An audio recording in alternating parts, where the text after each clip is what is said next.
పరిశుద్ధ లేఖన భాగంలో నుండి వాక్యాన్ని చదువుకుందాము. ఇర్మియా గ్రంథము 20వ అధ్యాయము 11వ వచనము నుండి చదువుకుందాం. అయితే పరాక్రమము గల సూర్యుని వలె యెహోవా నాకు తోడై ఉన్నాడు. నన్ను హింసించువారు నన్ను గెలవక తొట్టిల్లుదురు.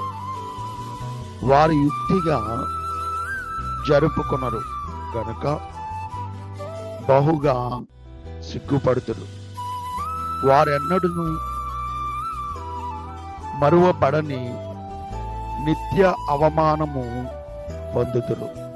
ఈ పరిశుద్ధ వాక్యము దేవుడు మన వెనుకడలో దీవించి ఆశీర్వదించి ఫలింపచేయును గాక. ఆమేన్.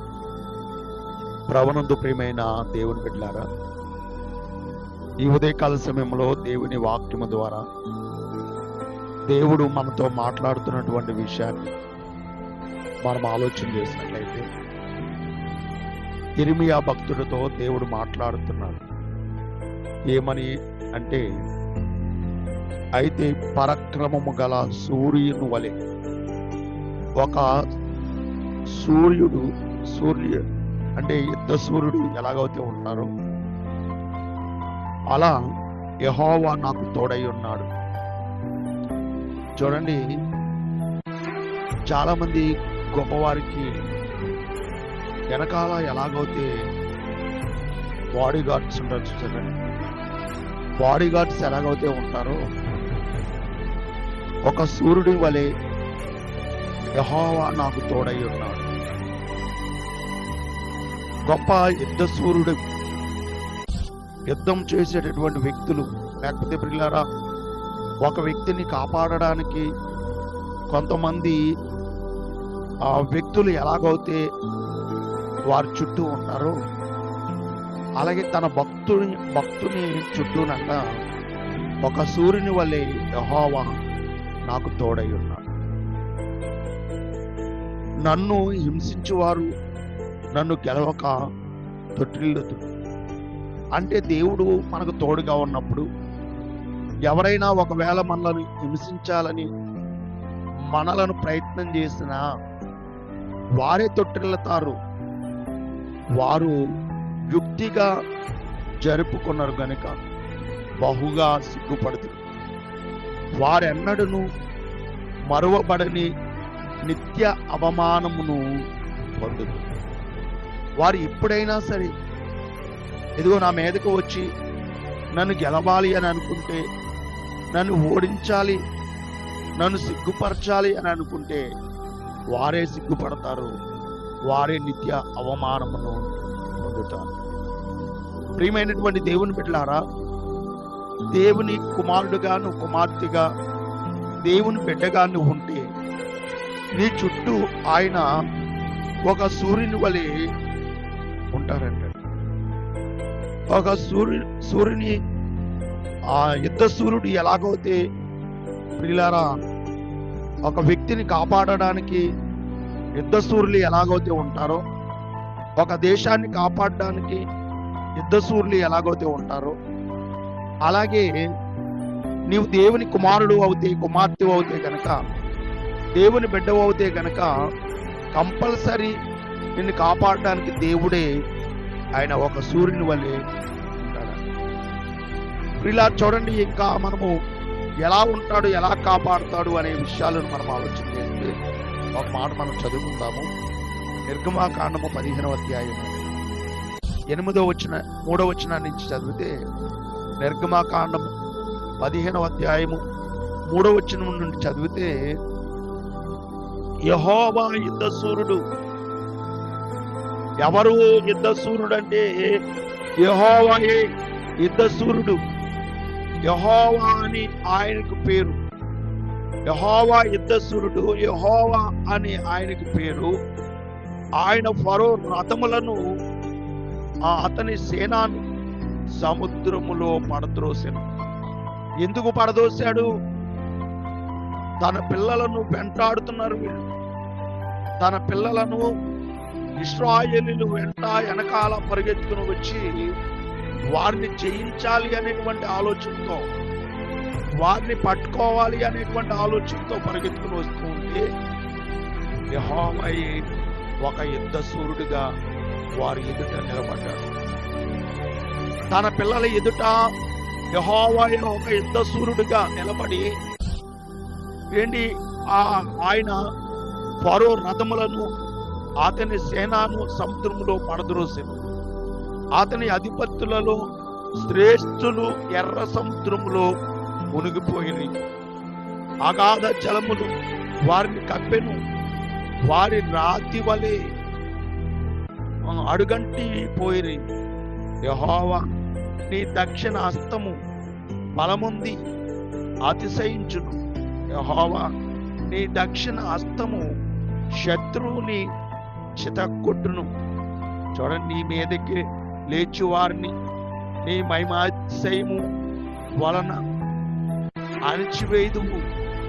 నీ కోపాగ్ని రగలచేయుదువు, అది వారిని చెత్త వలె దహించును. నీ నాసిక రంధ్రములు ఊపిరి వలన నీళ్లు రాశిగా కూర్చబడెను. ప్రవాహములు కుప్పగా నిలిచెను. అగాధ జలములు సముద్రము మధ్య ఆ గడ్డ కట్టెను. చూడండి, దేవుడు తన పిల్లల కోసం ఎలా నిలిచాడు అని అంటే 6 లక్షల కాలుబలాన్ని కాపాడడానికి ఆయన ఎవరినో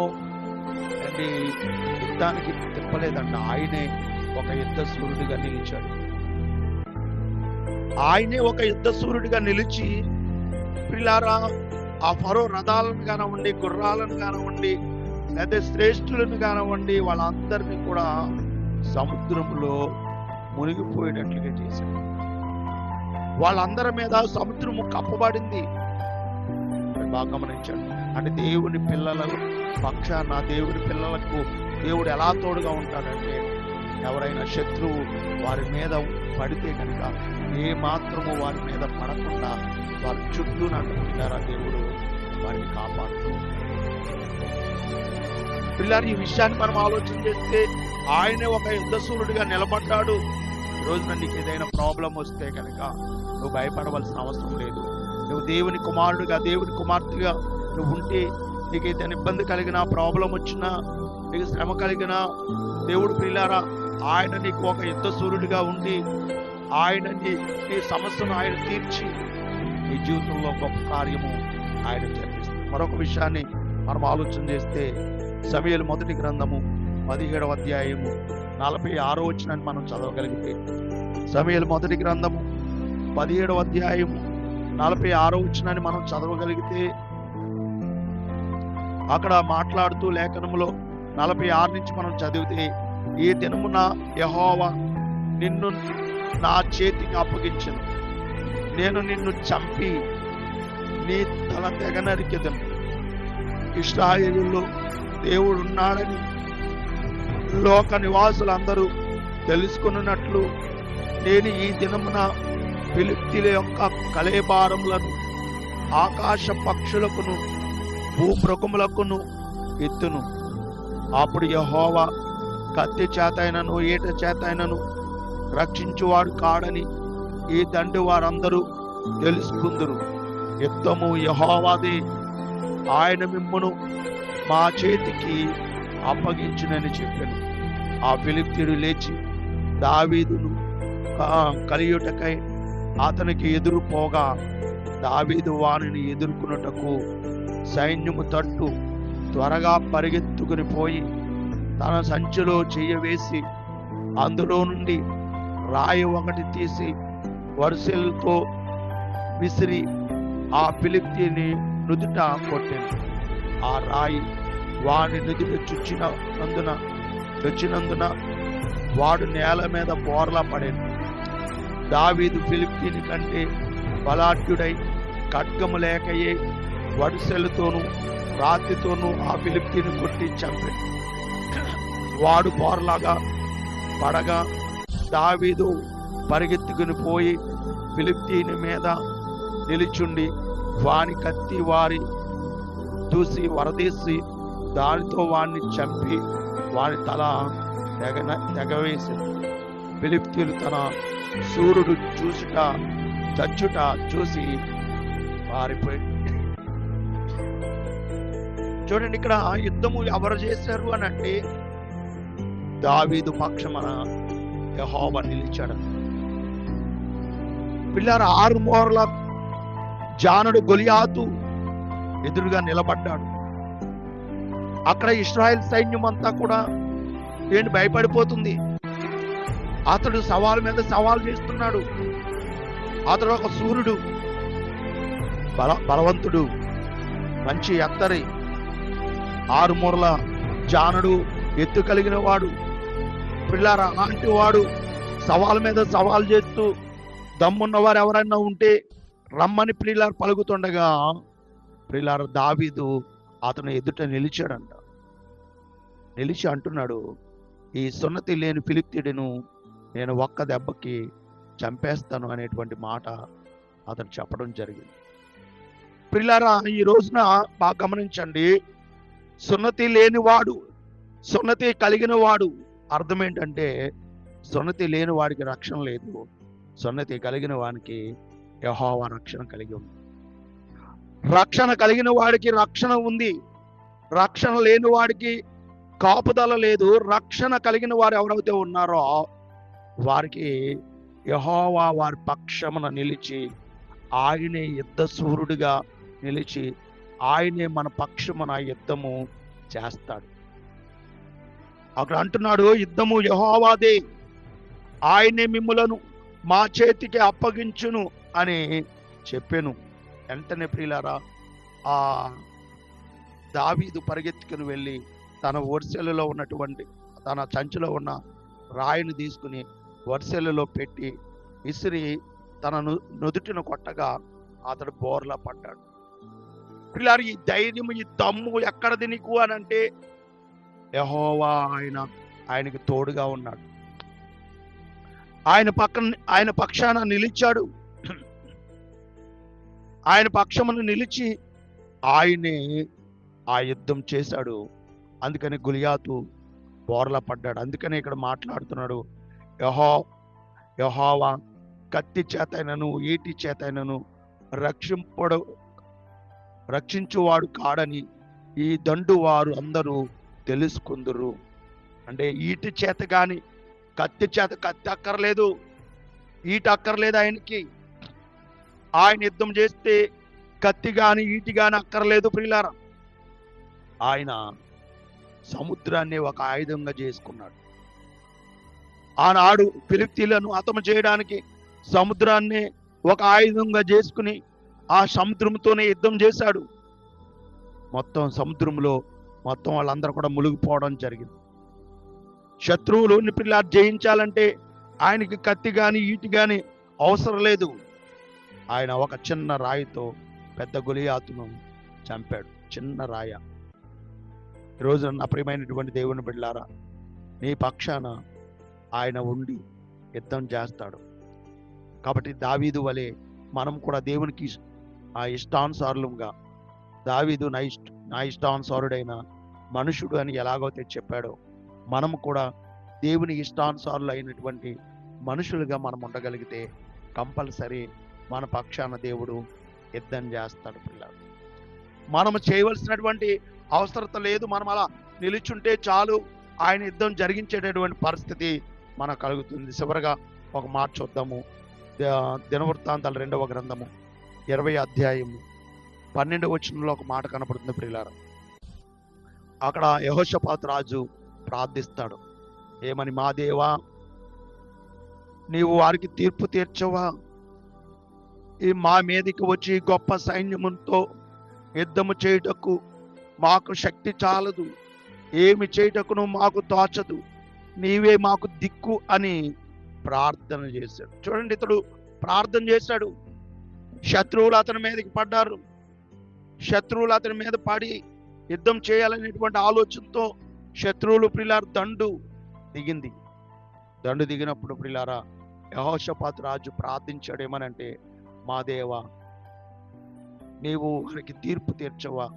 మా మీదకి వచ్చి గొప్ప సైన్యంతో యుద్ధం చేయటకు మాకు శక్తి చాలదు, ప్రార్థన చేసేటప్పుడు మనం కూడా ఏదైనా మనం ఇబ్బందిలో ఉన్నప్పుడు, దేవా ఈ ఇబ్బంది నుండి మేము గెలవడానికి మాకు శక్తి సరిపోదు, ఇదిగో ఈ యుద్ధం గెలవడానికి మాకు శక్తి సరిపోదు, ఈ పని చేయడానికి మాకు శక్తి సరిపోదు, ఇదిగో నీవే మాకు దిక్కు, నువ్వు సహాయం చేయకపోతే మాకు ఎవరు సహాయం చేయలేరు నాయన, నీవే చెయ్యాలని మనము ఆయన మీద మనము ప్రియులారా భారం వేయగలిగితే అప్పుడు ప్రభు మనకు సమాధానం చెప్తారు. ఏమనంటే 15 వచనం మనం చూస్తే, యూదావారులారా, యెరూషలేము కాపురస్తులారా, యెహోషాపాతు రాజా,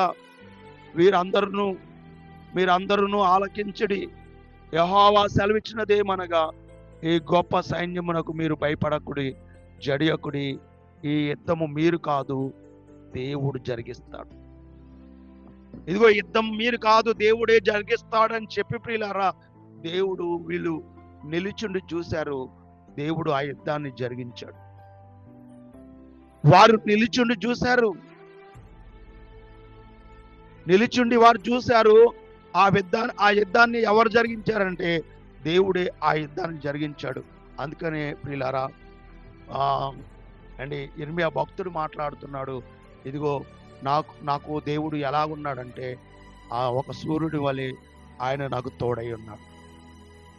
ప్రియులారా, ఆయన నాకు తోడై ఉన్నాడు, నేను భయపడను. ఇదిగో ఆయన నాకు తోడై ఉంటే ఆయన నన్ను ఎలా ఉంచుతాడనంటే, ఇర్మియా గారి ద్వారాగానే ఒక మాట మనం చూస్తే, మొదటి అధ్యాయం ఇర్మియా గ్రంథంలో మొదటి అధ్యాయము చూడండి, ఆయన తోడై ఉంటే ఆ దేవుడు ప్రియులారా శత్రువు ఎదుట మనిషిని ఎలా నిలుపుతాడు అనేది మనం ఆలోచన చేస్తే, మొదటి అధ్యాయము చూడండి 18వ వచనం మనం చదివితే, యూదా రాజుల యొద్దకు గాని, ప్రధానుల యొద్దకు గాని, యాజకుల యొద్దకు గాని, దేశ నివాసుల యొద్దకు గాని, ఈ దేశం అంతటిలో నీవు ఎక్కడికి పోయినను ఇదిగో నేను ఎలా ఉంచుతానంటే, ప్రాకారము గల పట్టణము గాను, ఆ ఇనప స్తంభము గాను, ఎత్తడి గోడగాను నీవు ఉండినట్లు ఈ దినమున నేను నిన్ను నియమించి ఉన్నాను. చూడండి ఎలా ఉంటాడంటున్నాడు. చూడండి పిల్ల, దేవుడు మనకు తోడుగా ఉంటే, ఇర్మియా నీకు నేను తోడుగా ఉన్నాను కాబట్టి నువ్వు ఎలాగుంటావో తెలుసా? ఎవరి దగ్గరికి వెళ్ళినా, రాజుల దగ్గరికి వెళ్ళినా, ప్రధానుల దగ్గరికి వెళ్ళినా, యాజకుల దగ్గరికి వెళ్ళినా, దేశ నివాసుల దగ్గరికి వెళ్ళినా, ఎక్కడికి పోయినను ప్రాకారంగా ఉంటావు, ప్రాకారం గల ఒక పట్టణంగా ఉంటావు. ప్రాకారము ఉండి పట్టణము లోపలుంటే ఎంత సురక్షితంగా ఉంటుందో, ఇదిగో నువ్వు అలా ఉంటావు. అలాగే నువ్వు ఇనప స్తంభంగా ఉంటావు, ఎత్తడి గోడగా ఉంటావు. ప్రియులారా, నీవు ఉండునట్లు ఆ దినమున నేను నిన్ను నియమించి ఉన్నాను, నువ్వు భయపడవలసిన అవసరం లేదు, నీకు తోడైందునని వారు నీ పైన విజయము పొందజాలరు. ఇదే యెహోవా అంటే, ఎవరు వచ్చినా నీ మీద విజయము పొందజాలరు, నీకే విజయం. ఎవరొచ్చినా, ఏ శత్రువు వచ్చినా, నువ్వు కరెక్ట్గా ఉంటే, నీ జీవితం గనక నాతో ఉంటే గనక నేను నీతో ఉంటాను. మనము దేవునితో ఉంటే దేవుడు మనతో ఉంటాడు. అప్పుడు మనల్ని ఎలా ఉంచుతాడనంటే, ఇనప స్తంభంగా ఉంచుతాడు, ఎత్తడి గోడగా ఉంచుతాడు. ఇనప స్తంభం ఎంత గట్టిగా ఉంటుందో చూడండి, దాన్ని ఎవరైనా గుద్ది జయించగలరా? దాన్ని లొంగదీయగలరా? దాన్ని గుద్ది లేకపోతే దాన్ని కొట్టి దాన్ని జయించగలరా అంటే, ఇనప స్తంభాన్ని, ఇత్తడి గోడని ఎవరు కొట్టి జయించలేరు. ప్రాకారం దాటి ఎవరైనా లోపలికి వెళ్ళగలరనంటే, ప్రాకారం దాటి లోపలికి ఎవరు వెళ్ళలేరు. అలాంటి పరిస్థితి దేవుడు మనకు కలగజేస్తానంటున్నాడు. కాబట్టి ఈ ఉదయకాల సమయంలో మీరందరూ కూడా దేవుడు నీకు తోడై ఉండి ఆయనే ఒక యుద్ధ సూర్యుడిగా ఉండాలి అని అంటే, మనం దేవుని కుమారులుగా, దేవుని కుమార్తెలుగా, దేవుని వారసులుగా మనం ఉన్నప్పుడు, దేవుని మాట వినేవారంగా ఉన్నప్పుడు, దేవుడు కంపల్సరీ మన జీవితానికి గొప్ప కార్యం చేస్తాడు. కాబట్టి గమనించవలసిందిగా ప్రభుపేట మనవి చేస్తూ, ఆయన మనకి ఎల్లప్పుడూ తోడుగా ఉండేటట్లుగా మనం కూడా బ్రతకాలని మనసారా కోరుకుంటూ, ఈ మాటలు దేవుడు మన వెనుకడలో దీవించి ఆశీర్వదించి ఫలింప చేయును గాక. ఆమేన్. ప్రార్థన చేసుకుందాం ప్రియులారా. ప్రతి ఒక్కరు కూడా ప్రార్థన చేసుకుని ఈ దిన జీవితాన్ని ప్రారంభించవలసిందిగా ప్రభుపేట మనవి చేయుచున్నాం. ప్రార్థన. మహాకనికరం కలిగినటువంటి మా ప్రియ పరలోకపు తండ్రి, మీ శ్రేష్టమైన ఘనమైన అత్యున్నతమైనటువంటి నామమున వందనములు స్తోత్రములు కృతజ్ఞతాస్తుతులు చెల్లిస్తున్నాం ప్రభువా. మీ మహాదయలో మహాకృపలో గడిచిన దినమంతా కూడా ఎంతగానో మమ్మలను కాచి కాపాడి మీరు ఎక్కడ చోటను భద్రపరిచి మంచి ఆరోగ్యమును ఆవిష్కారాన్ని మాకు అనుగ్రహించిన విధానాన్ని బట్టి మీకు వందనాలు స్తోత్రాలు తండ్రి.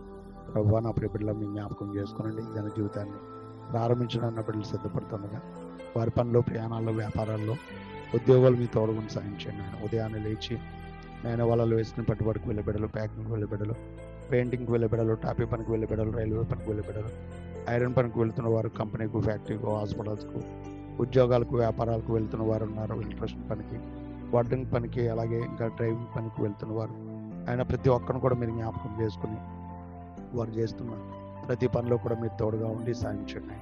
చేపల చెరువుల మీద కాలు ఉంటున్న వారు, చెల్లి మీద పనికి వెళ్తున్న వారు ఉన్నారు. చెల్లి మీద కాలు ఉంటుండగా పనికి వెళ్తుండగా మీకు ఆపదల భద్రత వారికి అనుగ్రహించండి. వారి పనిలో, ప్రయాణాల్లో మీరు తోడుగా ఉండి సాధించండి. చెరువులు చేస్తున్న వారు ఉన్నారు.